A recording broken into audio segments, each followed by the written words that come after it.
Chief metropolitan magistrate আদালত অর্থাৎ CMM কোর্টে আজকে প্রায় সকাল আনুমানিক 11টার দিকে ঢুকে পড়ে সিএমএম কোর্টের ভেতরে, যারা হামলা করেছেন এখানে পুলিশের সদস্যদের বহন করা বেশ কয়েকটি প্রিজন ভ্যান এবং বেশ কয়েকটি গাড়ি আসলে এখানে রাখা ছিল।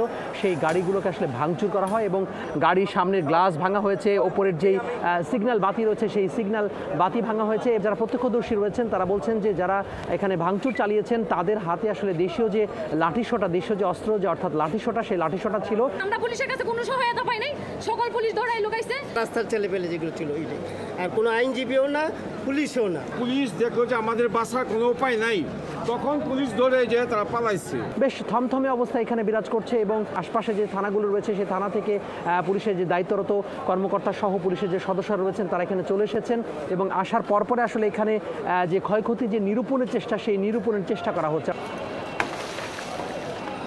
সকাল 9টার দিকে পুরান ঢাকার যে জনসন রোড রয়েছে, জনসন রোডে যে রায় সাহেব বাজার রয়েছে, সেখানে সূত্রাপুর থানা পুলিশের একটি টহল টিমের যেই পুলিশের গাড়ি, সেই গাড়ি পুড়িয়ে দেওয়া হয় এবং আমরা দেখতে পাচ্ছি যে সম্পূর্ণ গাড়িটি পুড়ে গিয়েছে এবং পুড়ে গিয়ে সেখানে বলা যায় যে এখনও যে ধোঁয়া, সেই ধোঁয়ার কুণ্ডলি কিন্তু এখানে ধোঁয়া বের হচ্ছে।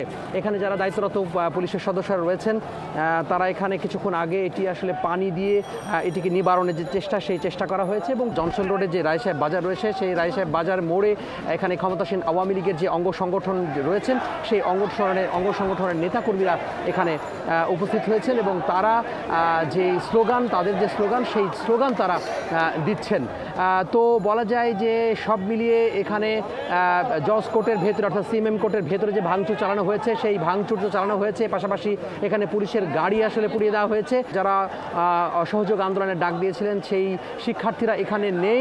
বিপুল পরিমাণ আইনশৃঙ্খলা বাহিনীর যে সদস্য, সেই সদস্যরা ওইখানে উপস্থিত রয়েছেন। তো এই ছিল পুরান ঢাকার জনসন রোড থেকে আমার হাতে সবশেষ। তোহা খান তামিম, সময় সংবাদ, ঢাকা।